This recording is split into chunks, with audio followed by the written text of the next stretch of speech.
สวัสดีครับสวัสดียามแรงครับผม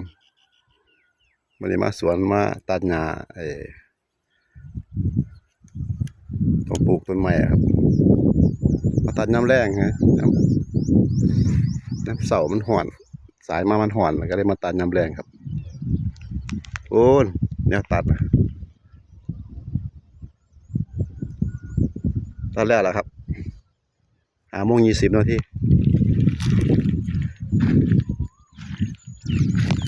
นะตัดได้สองห้อง2 หลอก2 คณะกำลังใหญ่เลยครับเนี่ยโอ้ยเดี๋ยวว่าแต่ว่าผมใส่ง่วครับง่วมากินบ่เนี่ยครับนี่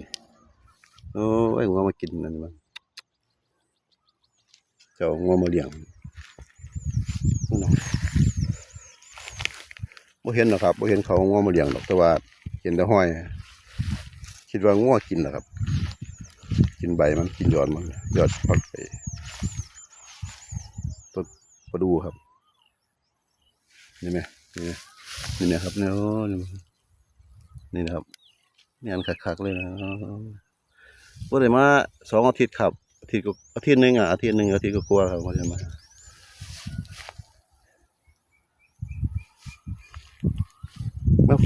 เอามาผูกแล้วก็ตอนนี้ก็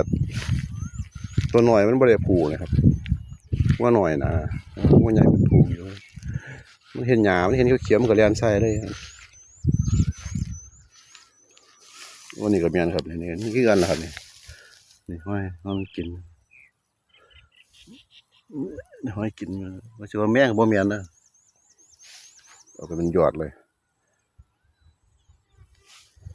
แต่ว่าคือสิบ่ตายแล้วมั้งครับเนาะกับอาทิตย์ที่เราฝนตกครับอาทิตย์นี้ก็เรียบบริเวณหุ่นก็เลยมา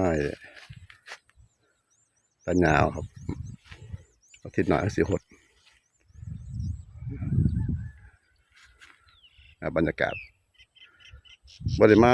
เอาไว้มาโดนนะครับมาโดนแล้วครับมาแบบแบบส่วนผ้าไว้เหี้ยวขนาดเลยน้ำบ่ถึงมัน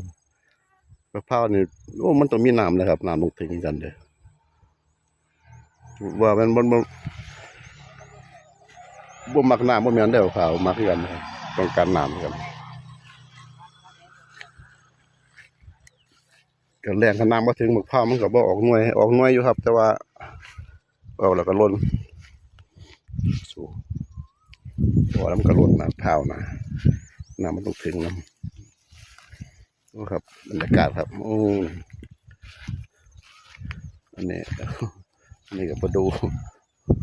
มาถือว่ากินยอดปลาดูนี่ว่ามันหมักเนาะ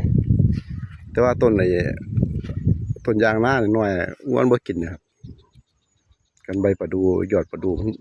กิน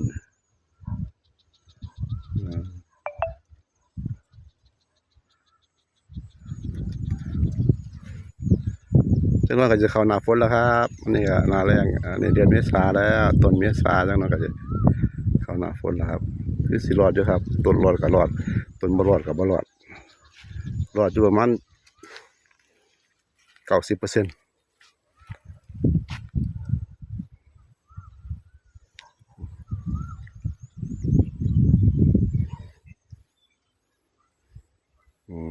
ครับบรรยากาศ